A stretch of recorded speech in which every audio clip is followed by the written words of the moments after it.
Hi, I'm Jonathan Ward. Hi, I'm Kimberly Lane. And I'm Sojourner Jonte. Together, we're unlocking leadership. We are three experienced executive coaches with very different disciplines.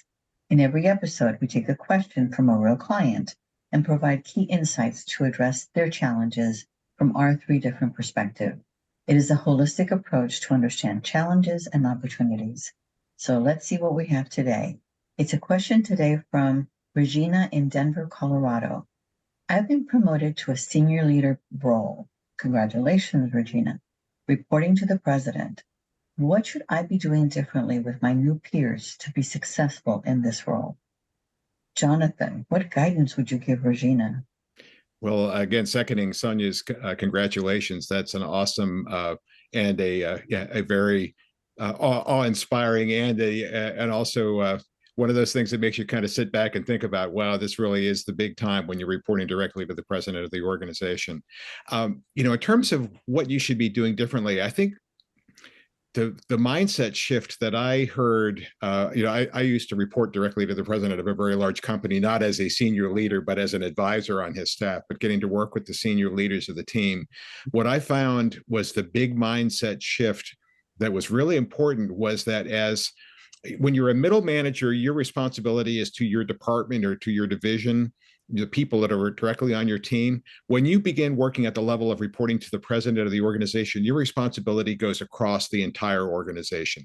That is your number one responsibility, is the responsibility to the entire firm. It's not to just your department anymore.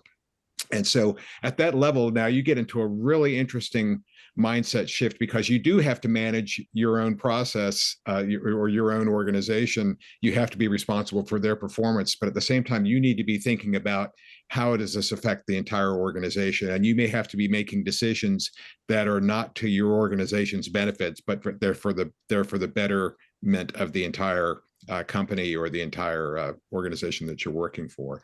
So the conversations that you have with your peers, if you're going to be successful at that level, they have to be an interesting tap dance between taking care of your people, but at the same time taking care of the bigger organizations. And where I've seen people crash and burn at that level is when they fail to be able to take the broader perspective and they get into territorial fights.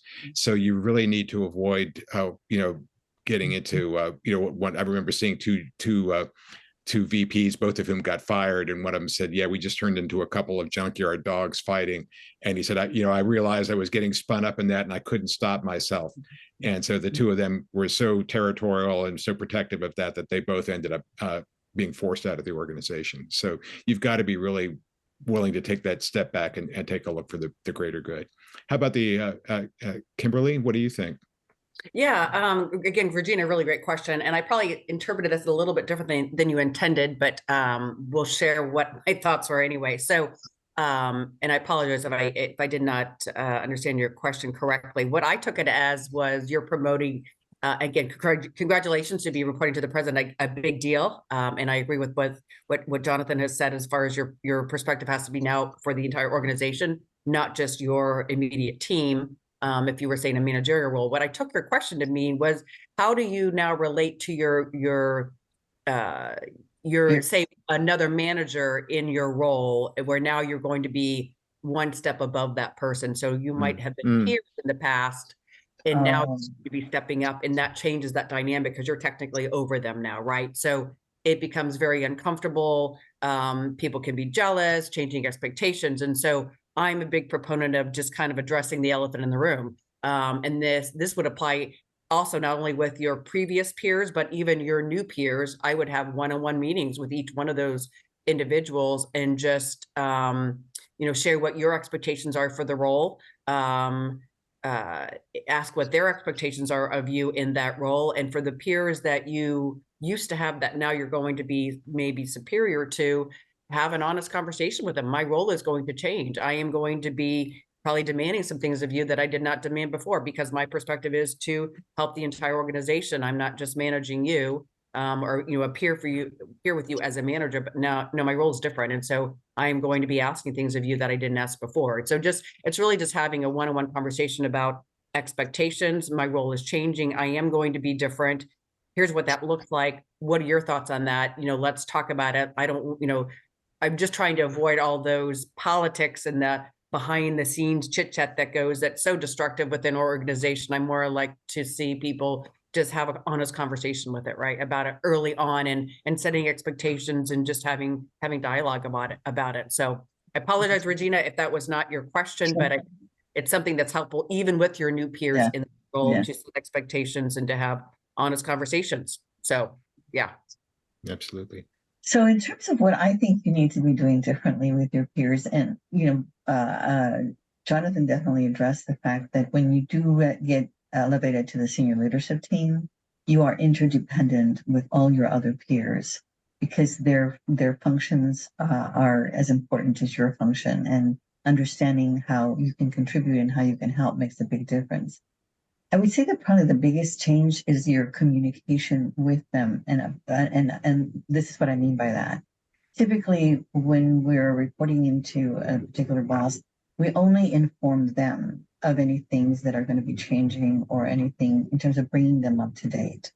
But when we are working at a senior leadership level, because we used to rely, if you will, on that old boss being able to communicate to their appropriate peer, to the other relevant organizations, now that falls on us. And so it's, what are the patterns or the habits that you're going to now take on to be able to keep your peers up to date, particularly if your function is one that is doing some critical changes or is leading the organization in certain specific initiatives. So think of it as like you have like if you were a boat and you think of the wake that it leaves behind, it's a really big wake. And so you really need to have some kind of, whether it's check-ins, whether it's coffee, whatever it is that you do to keep people updated, so that there are no surprises. I mean, you obviously know no surprises to your boss, but when it comes to being at that level, there is a responsibility that comes with that, so that other people feel like, okay, I was able to contribute to that, or a member of our team was able to go in and represent that. So that's that whole interdependency. You have a bigger family. But then also, kind of an aside to that interdependence is independence, but also accountability. EOS uses this term, and when they're looking at leadership, in the essence that every single box, who you're a leader, you're reporting to the president, you are responsible for 5 things that only you are responsible. This person's responsible for 5 things that only they are responsible for, and just making sure there is nothing that's not assigned and not specific to one individual. Like, we don't want, finance in both in 2 roles, right? We want it very separate. So just making sure with your peers that what are you accountable for, what are they accountable for, and only they are accountable for, and only you are accountable, and there's no overlap, because that will create many problems. So just making sure with your new peers that accountability is there for every single person on your team. So you have your independence and your interdependence, right? So one of the things that Jonathan brought up about those 2 leaders in the organization did the right thing by having them move on, because they had become so territorial, is that sometimes, like, I don't know when you'll actually hear this, but the time that I'm in right now, quite a few of the companies that I work with are actually now distributing bonuses for their results last year. And the kind of, because that really is a measure of, boy, you delivered, and you delivered well, if the bonuses is large, or if not. And so one of the things I learned when I worked at Hewlett Packard, because we did have profit sharing, was that how we used our time, how we used our resources affected the overall pot that existed for bonuses to be distributed. And so that's something that, being able to understand, like, what initiatives other people are working on, or what things you're working on that could affect the overall profitability of the organization, will go a long way to building like little tiger teams or special projects that make all the difference in the world for the survival of the organization, and for the opportunity to be very competitive in the marketplace. Wow, Regina, great question. Well, thank you, Regina from Denver, Colorado, for your question today. And we hope that you and our viewers and listeners learned about cultivating relationships with your new peers who are senior leadership team members. To our listeners, if you like the content we shared today, please like this episode and also share and subscribe to our YouTube channel, Unlocking Leadership askthecoaches.com. We look forward to reading your reviews. You can also find Unlocking Leadership Ask the Coaches on Apple Podcasts or your favorite podcast platform. If you do have a leadership question or would like to reach out to our coaches, please email us at info@unlockingleadership-askthecoaches.com.